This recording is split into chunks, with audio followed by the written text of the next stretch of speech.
Does everybody know who they're voting for? Or is anybody undecided still? I'm very undecided. Undecided.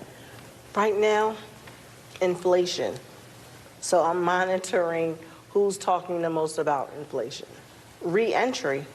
I would like to see everyone who is a criminal with federal charges still be able to vote.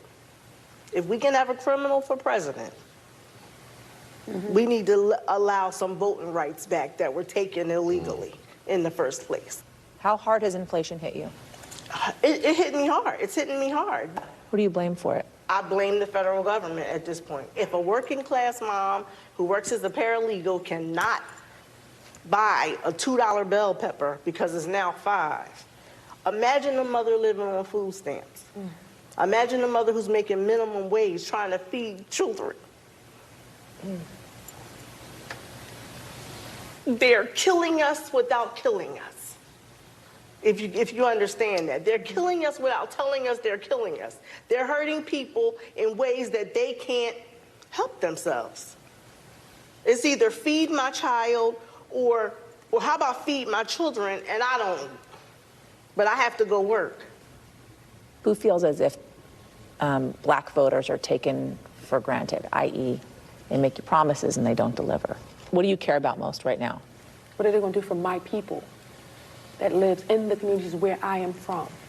The gun violence is second in my mind. But it's what can they do for us? How can they help? How can they go into a home and help that family to save their children? We need the funding. We want the help. But in my opinion, it starts at home. It starts at home. Jaleel, what about you? What is most important to you right now?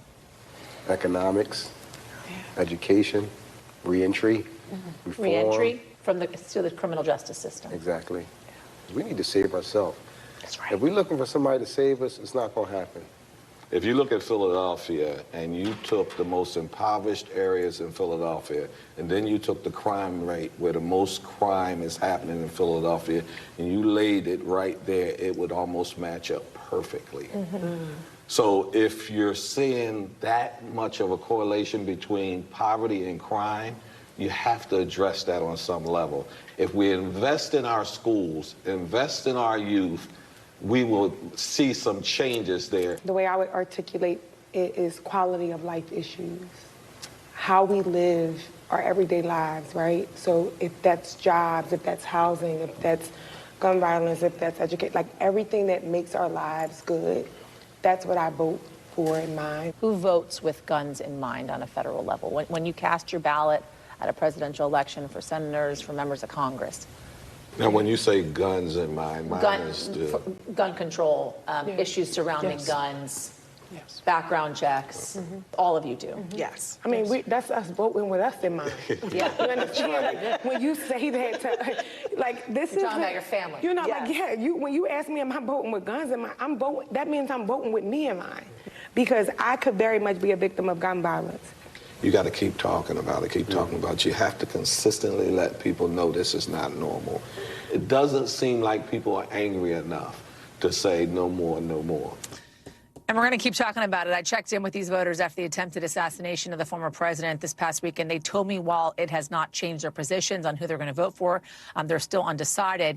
It does reiterate that guns are a major problem in this country. It's why people need to vote with gun control measures in mind. We're going to have much more of that conversation and our deep dive into gun violence in their community and what it's facing in the upcoming weeks. You don't want to miss that. Thanks for watching. Stay updated about breaking news and top stories on the NBC News app or follow us on social media.